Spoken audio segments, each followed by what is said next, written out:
नतीजों को लेकर बोली कुमारी सैलजा, मैं लड़ना चाहती थी चुनाव।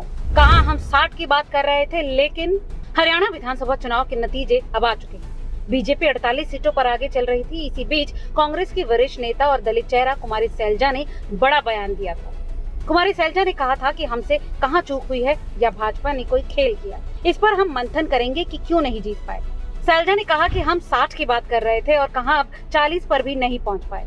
कुमारी सैलजा ने कहा कि सच में मैं चुनाव लड़ना चाहती थी। बता दें कि चुनाव के पहले कांग्रेस के प्रदेश प्रभारी दीपक बाबरिया कहा करते थे कि किसी भी सांसद ने चुनाव लड़ने की इच्छा नहीं जताई, लेकिन कुमारी सैलजा ने मीडिया से बातचीत करते हुए ये स्पष्ट कर दिया था कि वो चुनाव लड़ना चाहती हैं। अब चुनावों के नतीजे सबके सामने हैं और बीजेपी हरियाणा में लगातार तीसरी बार सरकार बना रही है। आजादी के बाद ऐसा पहली बार होगा कि कोई एक दल हरियाणा में लगातार तीसरी बार सरकार बना रहा है।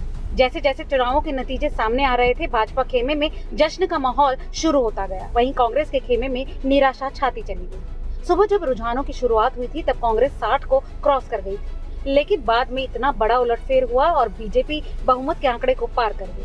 कांग्रेस के लिए अच्छी बात ये रही कि उनकी स्टार उम्मीदवार विनेश फोगाट ने जुलाना विधानसभा सीट से जीत हासिल की। बता दें कि जुलाना विधानसभा सीट पर कांग्रेस को पूरे 15 साल बाद जीत मिली है। हालांकि कांग्रेस के वरिष्ठ नेता और पूर्व मुख्यमंत्री भूपेंद्र सिंह हुड्डा ने आखिर तक हार नहीं मानी। उन्होंने कहा कि आखिरी गोल हम ही करेंगे। कई जगहों पर काउंटिंग रुकी हुई है और काउंटिंग धीरे हो रही है और अंत में नतीजे सबके सामने साफ हो गए और कांग्रेस इस बार सरकार बनाने में नाकामयाब साबित हुई। तो कांग्रेस की इस बड़े हार को आप कैसे देखते हैं, हमें कमेंट करके जरूर बताएं और ऐसी तमाम और अपडेट्स के लिए देखते रहिए रिपोर्टर जी, क्योंकि हम हैं हरियाणा की आवाज।